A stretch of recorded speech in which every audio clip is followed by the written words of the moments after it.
আসসালামু আলাইকুম। আমি রুবেল হাসান।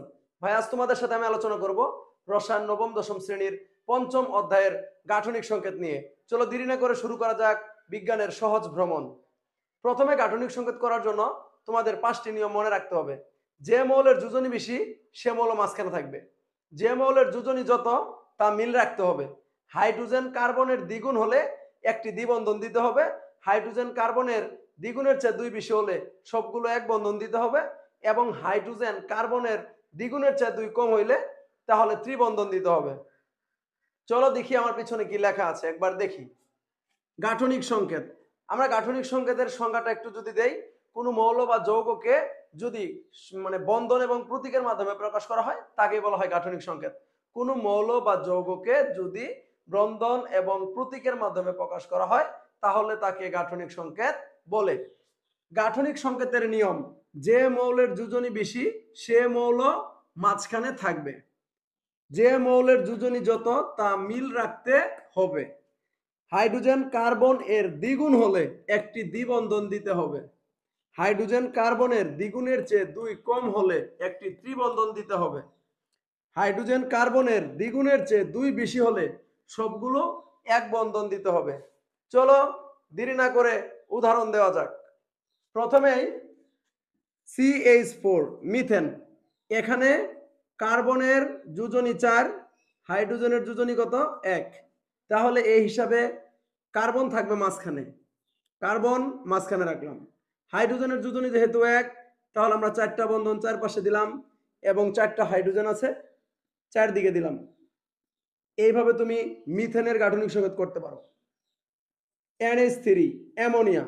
এখানে নাইট্রোজেনের যোজনী হচ্ছে 3 আর হাইড্রোজেনের যোজনী হচ্ছে কত? 1। তাহলে এখানে নাইট্রোজেন থাকবে মাঝখানে আর 3 সাইডে 3টা কি থাকবে? হাইড্রোজেন। ঠিক একইভাবে আমরা যদি দেখি কার্বন ডাই অক্সাইড, এইখানে কার্বনের যোজনী হচ্ছে 4 আর অক্সিজেনের যোজনী কত? 2। তাহলে কার্বন থাকবে মাঝখানে, যেহেতু যোজনী 2 তাহলে এখানে 2 বন্ধন, এখানে একটা অক্সিজেন, এখানে 2 বন্ধন, এখানে একটা অক্সিজেন। আশা করি তোমরা প্রথম 2টা নিয়ম বুঝতে পারছো। প্রথমে কথা ছিল কি, যে মৌলের যোজনী বেশি সে মৌল কোথায় থাকবে? মাঝখানে থাকবে। আর যে মৌলের যোজনী যত মিল রাখতে হবে। দেখো ভাইয়া, আমি কার্বনের যোজনী এখানে কত ছিল? 4 ছিল, এই জন্য তাকে আমি কোথায় রাখছি? মাঝখানে রাখছি। এবং কার্বনের যোজনী 4, 1 2 3 4 মিল আছে। হাইড্রোজেনের যোজনী কত? 1। এই যে হাইড্রোজেনের যোজনী 1। তেমনি এখানে দেখো অ্যামোনিয়া, এখানে নাইট্রোজেনের যোজনী কত? 3 এবং হাইড্রোজেনের যোজনী কত? 1। তাহলে দেখো 1 2 3, নাইট্রোজেনের যোজনী কত আছে? 3 এবং হাইড্রোজেনের যোজনী কত? 1। এই যে 1। তার মানে এই বন্ধনগুলো হচ্ছে কি? যোজনী। আশা করি তোমরা বুঝতে পারছো। এখন বাকি 3টা নিয়ম আমি তোমাদের সাথে একটু আলোচনা করব। দেখো C3H6, এখানে একটু যদি তোমরা চিন্তা ভাবনা করো তাহলে দেখতে পারবে কার্বন আছে 3টা, হাইড্রোজেন আছে 6টা, অর্থাৎ দ্বিগুণ আছে। দ্বিগুণ থাকলে একটা কি বন্ধন দিতে হবে? দ্বিবন্ধন দিতে হবে। চলো এখানে 3টা কার্বন আছে, 1 2 3, ঠিক আছে। হাইড্রোজেন 6টা, তাহলে আমরা এখানে একটা দ্বিবন্ধন দিতে পারি, বাকিগুলো এক বন্ধন দিতে পারি। কারণ আমরা আগেই শিখেছি যার যোজনী বেশি সে মৌল কোথায় থাকে? মাঝখানে থাকে।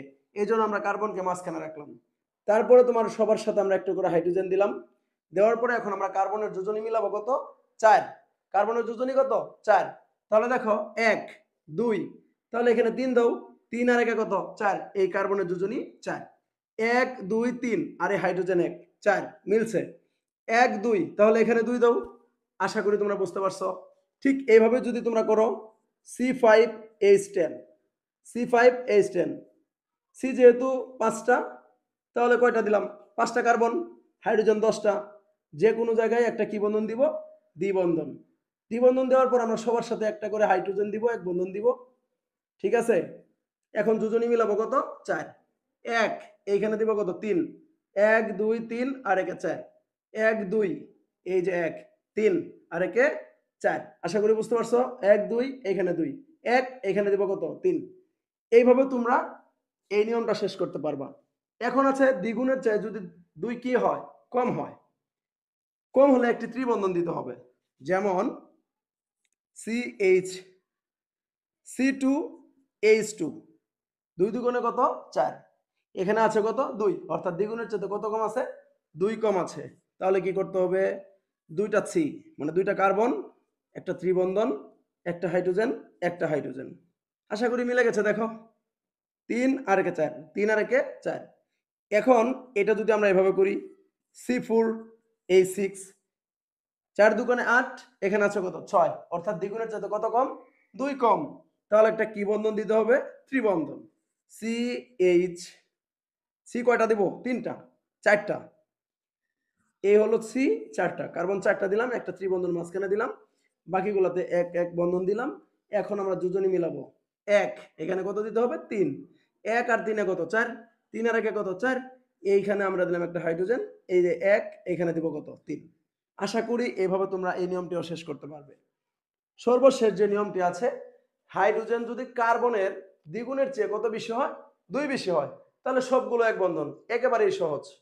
তাহলে দেখো এইখানে C5H10, C5H10, তাহলে দেখো এই যে সি সি সি, অর্থাৎ কার্বন আমরা কয়টা দিলাম 5টা, এবং হাইড্রোজেন হবে আমাদের এখানে কয়টা 12টা। তাহলে আমরা যেহেতু এখানে দেখছি দ্বিগুণের চেয়ে কত বেশি 2 বেশি, দ্বিগুণের চেয়ে 2 বেশি হলে সবগুলো কয় বন্ধন, এক বন্ধন। দেখো এইভাবে আমি সবার সাথে একটি করে হাইড্রোজেন দিলাম, সবার সাথে এক বন্ধন করে দিলাম। দেওয়ার পর আমি কত মিলাবো, মিলাবো আমি বন্ধন 4টা। আমাদের যোজনী মিলাইতে হবে কার্বনের জন্য কয়টা, 4টা। 1 এখানে কত দিব 3, 1 2 এখানে 2, 1 2 এখানে 2, 1 2 এখানে 2, 1 এখানে দিব কত 3। আশা করি এভাবে তোমরা সকল ধরনের গাঠনিক সংকেত করতে পারবে। তো তোমাদের গাঠনিক সংকেতের ক্লাসটা কেমন লেগেছে আমাকে কমেন্ট বক্সে জানাবে।